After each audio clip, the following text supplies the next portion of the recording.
Chassidic Parashat of Seitzei, the prodigal son, a reflection on rebellion and redemption, the narrative of the prodigal son, deeply embedded within the rich tapestry of Jewish texts and tradition, resonates profoundly with the ancient admonition of Ben Sorer Umore.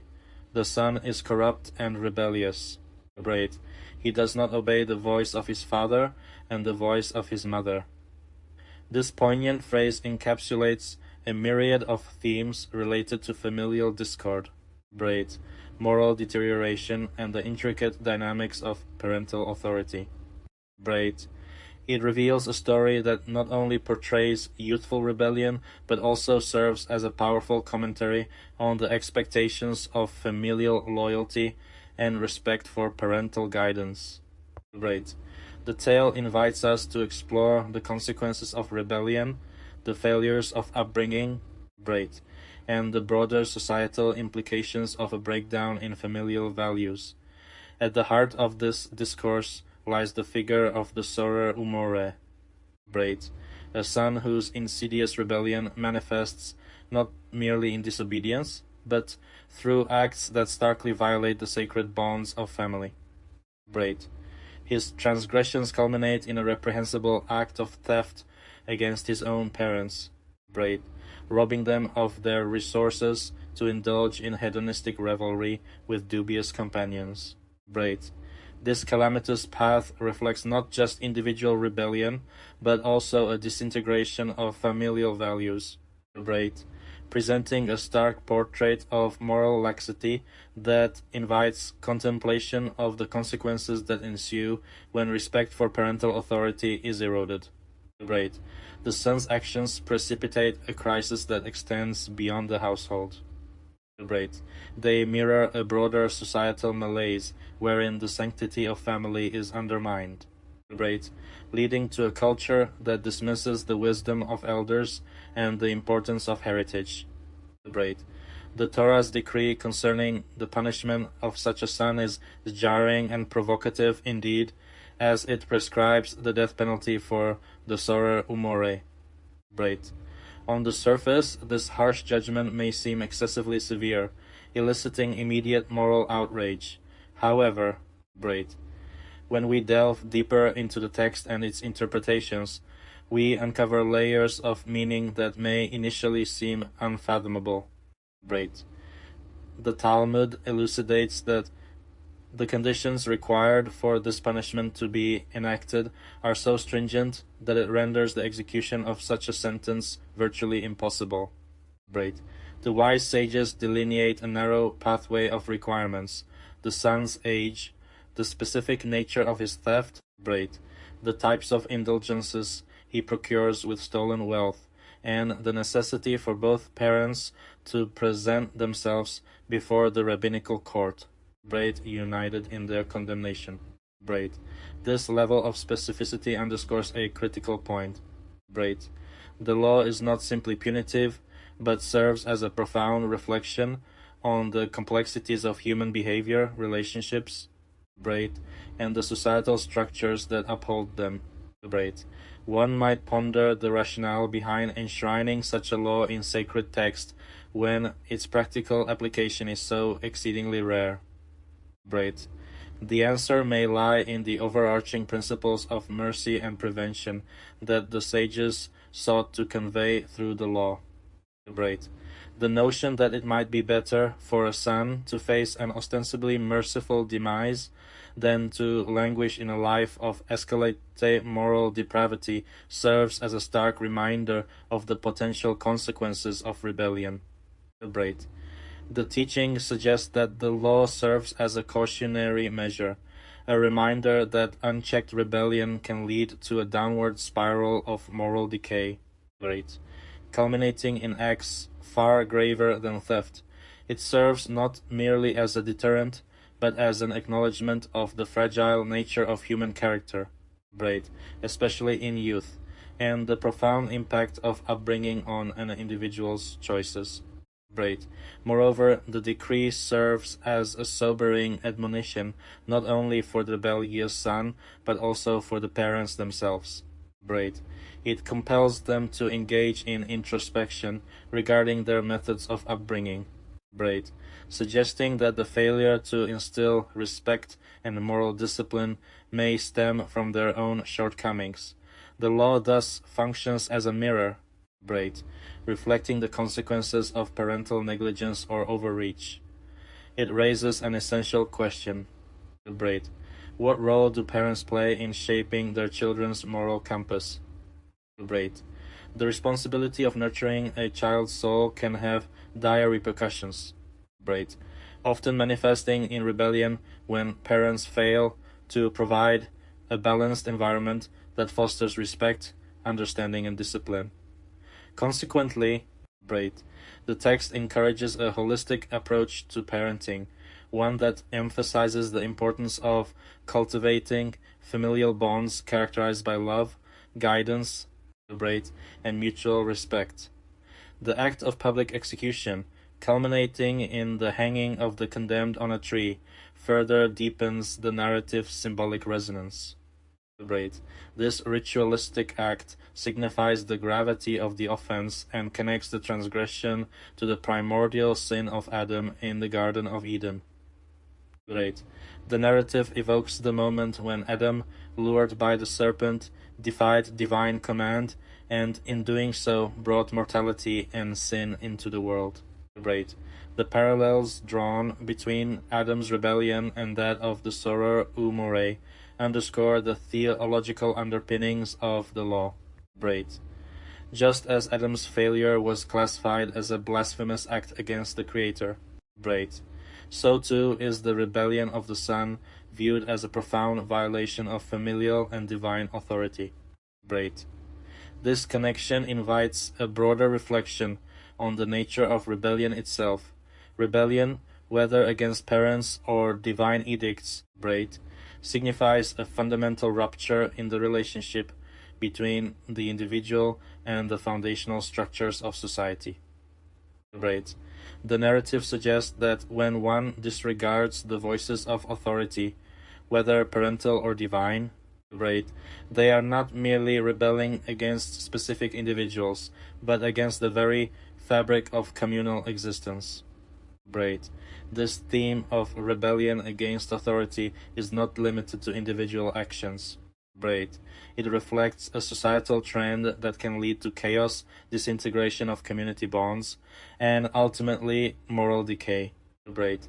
The narrative serves as a cautionary tale about the dangers of disregarding established values and the dire consequences that can ensue when familial and social hierarchies are disrupted. Braid. Furthermore, the Torah's insistence on honesty, accountability, and altruism reinforces fundamental tenets of communal living. Braid. The moral imperative to aid one's neighbor, even those with whom one shares strained relations, embodies the essence of a cohesive society. Braid. The call to help others in times of need transcends personal grievances and highlights the shared responsibility that binds individuals together. Braid. The narrative suggests that true moral character is demonstrated not merely in adherence to rules, but in the willingness to extend compassion and assistance, Braid, particularly to those who may be marginalized or facing challenges. Braid.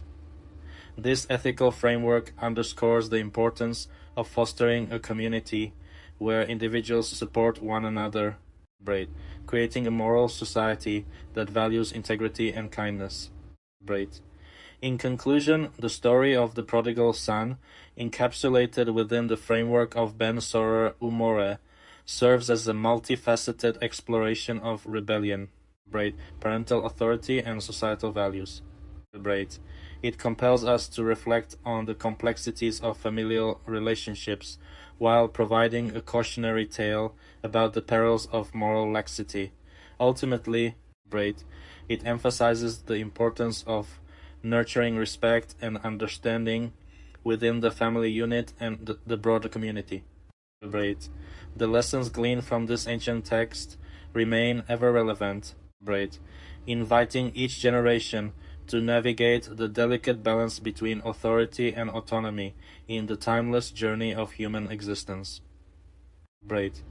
Through the lens of this powerful narrative, we are reminded that the roots of rebellion often lie within the home, and that the cultivation of familial values is essential for nurturing a morally sound and compassionate society.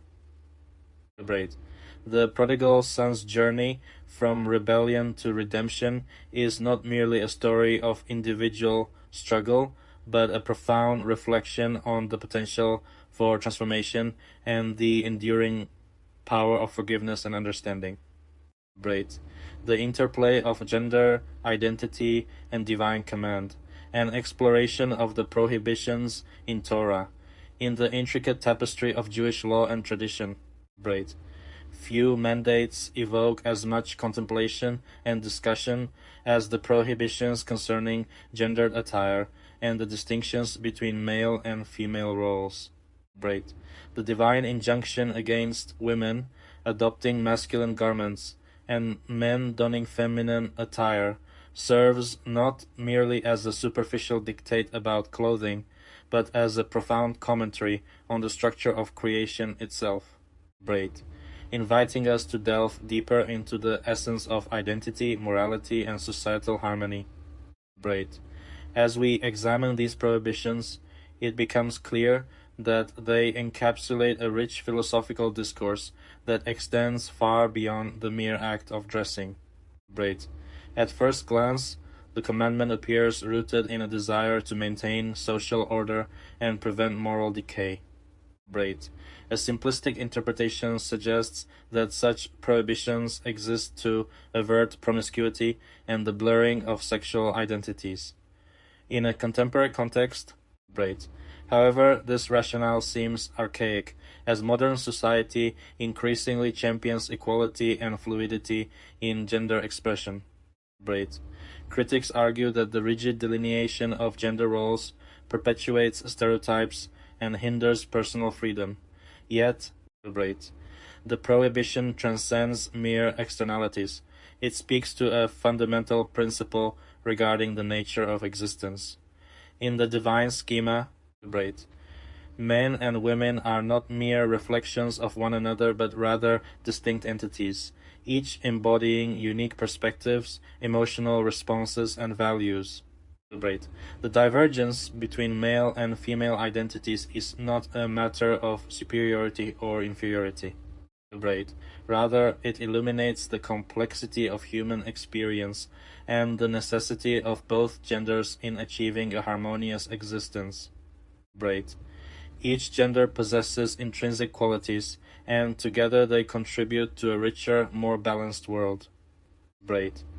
The contemporary pursuit of equality often overlooks the inherent gifts bestowed upon each gender, leading to a dilution of identity and a misunderstanding of one's essence. In this light, the prohibition against cross-dressing can be seen as a divine safeguard against the erasure of these distinctions, reminding us that the celebration of difference is essential to the human experience. Moreover, the framework provided by these prohibitions serves as a reminder of the divine order within creation. The Torah presents a worldview rooted in the idea of balance between men and women, action and contemplation, strength and nurturing. This balance is not merely a social construct, but a reflection of the divine will that seeks to harmonize the contrasting energies present in the world. The commandment against wearing clothing designated for the opposite gender thus becomes a metaphor for the broader need to respect and honor the unique roles and contributions of each gender. In a society where traditional roles are increasingly challenged, this perspective invites a reconsideration of how we understand and enact gender identity. The Torah's nuanced perspective extends beyond gender dress codes to encompass a broader understanding of life and existence. A striking example is the commandment of Shiluach Haken, the sending away of the mother bird before taking her eggs. This mitzvah, seemingly simple and perhaps even trivial, carries profound implications for the human experience. It emphasizes mercy, compassion, and the interconnectedness of all living beings. The divine promise that adherence to this commandment will result in a long life serves as a reminder that seemingly minor acts of kindness can yield significant spiritual rewards. Here, the Torah reveals a logic that often eludes human understanding. The intricacies of creation and the moral fabric of existence cannot be reduced to simplistic binaries or superficial judgments. The deeper lesson within Shiluach Haken transcends the immediate action of sending away the mother bird. It urges us to cultivate a sense of empathy and mindfulness in our interactions with the world around us. By recognizing the value of all living creatures and the maternal bond inherent in nature, we are called to reflect on our responsibilities as stewards of God's creation. This commandment serves as a microcosm of the larger ethical framework within the Torah, where every action, no matter how seemingly small, has broader implications for spiritual and communal well-being. In this context, the narrative of the Ammonites and Moabites becomes particularly illuminating. The prohibition against their entry into the community of Israel, contrasted with the potential acceptance of Edomites and Egyptians after a period of 3 generations, speaks volumes about the nature of spiritual integrity and moral culpability. The Torah asserts that the greatest transgression lies not in acts of violence, but in leading others astray, an act that jeopardizes the soul and spiritual essence. The Moabites and Ammonites, in their attempts to seduce the Israelites into sin, committed an act that threatened the very foundation of Jewish identity. Thus, their punishment serves as a cautionary tale about the gravity of spiritual influence. However, the Torah's allowance for women from these nations to convert reflects a profound understanding of the complexity of identity and intention. It acknowledges that while the actions of the men of Moab and Ammon were fraught with danger, the paths of women, such as Ruth, serve as a testament to the transformative power of sincere intention and commitment. Ruth's journey from Moabite princess to matriarch of the Davidic line exemplifies the possibility of redemption and the embrace of those who seek to join the Jewish people with pure hearts. Her story is one of resilience, loyalty, and faith, demonstrating that true belonging transcends mere lineage. Ruth's narrative challenges us to reconsider the very definitions of identity and community, illustrating that genuine connection can emerge from unexpected places. The Torah's willingness to accept Ruth serves as an enduring reminder that the pursuit of righteousness and devotion is paramount, regardless of one's background. Through this lens, the prohibitions against the men of Moab and Ammon are not merely punitive. They embody a profound caution against the spiritual dangers posed by insidious influences, while simultaneously allowing for the potential of sincere transformation among individuals. Ultimately, the prohibitions concerning gender and the complex narratives surrounding them invite us to reconsider the nature of identity, morality, and societal structure. They challenge contemporary understandings of equality and compel us to recognize the value of distinctiveness as a source of strength rather than division. In a world that often equates quantity with quality, the Torah reminds us of the richness inherent in diversity and the importance of maintaining the integrity of identity. as we navigate the complexities of modern existence. Great. These teachings urge us to honor our unique essences while fostering a spirit of mutual respect and understanding. In the divine schema, great, there is a harmony that transcends human comprehension. Great. And it is through the embrace of our unique identities that we may find true fulfillment and meaning in our lives. Great. Thus, the lessons derived from these ancient texts continue to resonate. Great. Offering guidance as we endeavor to create a world that honors both individuality and unity in a delicate balance. In conclusion, great. The prohibitions against gender transgressions in the Torah serve as a profound lens through which to explore the complexities of identity, morality, great, and community. Great.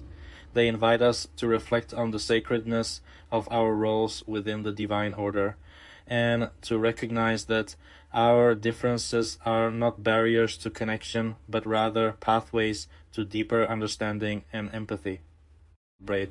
As we engage with these teachings, great, we are encouraged to cultivate a society that not only respects individual identities, but also cherishes the intricate interplay that exists between them. Great. A society where the richness of diversity is celebrated and the essence of each person is honored as a reflection of the divine. In doing so, great, we can aspire to create a truly harmonious world. The real battle, a Chassidic perspective on spiritual warfare. In the sacred texts of Judaism, great, the Torah reveals profound insights that resonate through the ages, guiding the Jewish people in their spiritual endeavors. Great. One such insight is found in Devarim 21:10, which states, "When you go out to war against your enemies, Hashem will make you victorious over them, great, and you will take captives." Rashi Zitil elucidates this admonition by identifying it as a reference to a Milkim's Rishus, an optional war, great, one not mandated by the Torah, but rather initiated by the individual. Great. This concept serves as a rich metaphor for the internal struggles we face against our own Yetzer Hara, our negative inclinations, great, presenting a framework for understanding the Chassidic approach to personal growth and spiritual elevation. Great. The Chassidic masters, particularly Avraham Yaakov of Sadiger, great, illuminate the idea that every material object in creation is imbued with a unique spiritual essence. Great. This teaching draws upon the profound insight found in Nehemiah 9:6, which states, "You constantly give life to all living things." Great. Each morsel of food and drink carries within it a spiritual vitality, as articulated in Proverbs 13:25. The tzaddik eats for the satiation of his soul. Great. The tzaddik, through his actions, seeks to extract and elevate the divine sparks trapped within the physical realm. Great. Understanding this perspective, we recognize that our daily lives are imbued with a spiritual dimension that often goes unnoticed. Great. Each interaction with the material world presents an opportunity for spiritual growth, an invitation to elevate the mundane into the realm of the sacred. Great. However, the challenge lies in engaging with the physical world without succumbing to its base elements. The sages remind us, great, sanctify yourself with that which is permissible to you. This tenet emphasizes that our spiritual endeavors must be rooted in what the Torah permits. Great. Our journey towards sanctity cannot involve transgressing divine commandments. Great. The metaphor of battle becomes potent when we consider the internal war we must wage against our own Yetzer Hara. Great.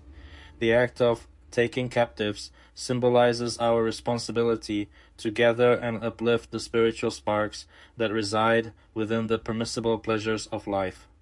Great. This is the essence of the Milkim's Rishus, the optional battle in which we engage to sanctify the mundane, great, transforming it into a vehicle for spiritual elevation. Great.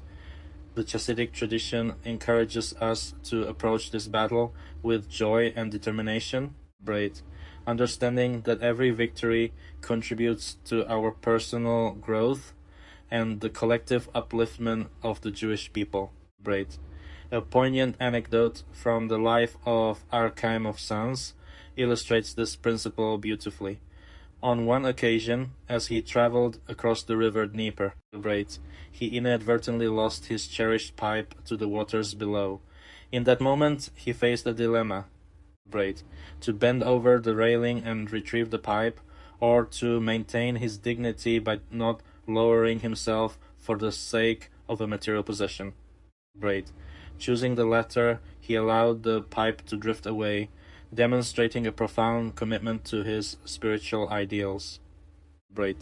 This decision reflects the Chassidic value of prioritizing spiritual aspirations over physical desires. Yet, as fate would have it, upon docking, he discovered the pipe bobbing at his feet, a miraculous return that suggested divine favor. This incident exemplifies the Chassidic teaching that when one elevates the material through holiness, divine providence intervenes to restore what is spiritually aligned. The act of letting go in this case resulted in a deeper connection to the divine and a reaffirmation of his spiritual path, coming clean. The purification within the call to purify oneself is echoed in Devarim 21:21, and you will eliminate the evil within you, and all of Israel will hear about it and they will fear. This directive encourages an introspective journey towards self-improvement and spiritual refinement. Avraham Matisyahu of Stefanshecht, a hidden tzaddik of his generation, embodied this principle. Despite his outwardly quiet demeanor, he was deeply immersed in his avodas Hashem. His approach to spirituality was marked by an intense focus on personal refinement rather than public proclamation. A testament to the idea that actions often speak louder than words. When questioned by a Chassid about his lack of public teaching, the Rebbe offered a profound insight. True spiritual elevation and the eradication of evil within oneself naturally resonate outward, inspiring those around us. The fear and awe that result from one's inner purification serve to elevate the collective spirit of the community. This idea underscores the Chassidic belief that individual sanctity contributes to the broader sanctity of the Jewish people. When we work on ourselves, we become conduits of divine light, influencing those around us in ways that are often beyond our comprehension. Moreover, the notion of coming clean extends beyond personal behavior. It encompasses the responsibility we have to our community and to future generations. When we engage in self-purification, we set an example for others, creating an environment where spiritual growth is normative. The collective consciousness of the Jewish people thrives when each individual commits to the arduous journey of self-improvement, thereby enriching the entire community's spiritual landscape. Jewish marriage, a divine union. At the core of Jewish life is the sanctity of marriage, a divine institution that is underscored in Devarim 24:5. When a man takes a new bride, he shall not enter military service nor be assigned to any associated duty. He must remain free for his wife for 1 year, and he shall rejoice with his bride that he married. This mitzvah highlights the significance of marital devotion and the importance of nurturing the bond between husband and wife. The Sefer HaChinuk teaches that the groom is enjoined to spend an entire year rejoicing with his bride, fostering a profound emotional and spiritual connection. During this time, the couple becomes attuned to each other's essence, creating a foundation for a harmonious family life. This Mitzvah serves not only as a guideline for marital bliss, but also as a divine blueprint for building a family imbued with holiness and purpose. Great. In a world where the sanctity of marriage is often challenged, the Jewish commitment to nurturing familial bonds remains steadfast. Great. The low divorce rates within traditional Jewish communities reflect a deep-rooted adherence to this mitzvah and the values it represents. Great. By honoring the sacred union of marriage, couples partake in the divine mission of populating the world with righteous souls. Great. Furthering the legacy of the Jewish people. Great. The Jewish marital framework emphasizes that the relationship between husband and wife is not merely a social contract, but a spiritual partnership. Great. This understanding is critical in fostering a home where love, respect, and divine purpose prevail.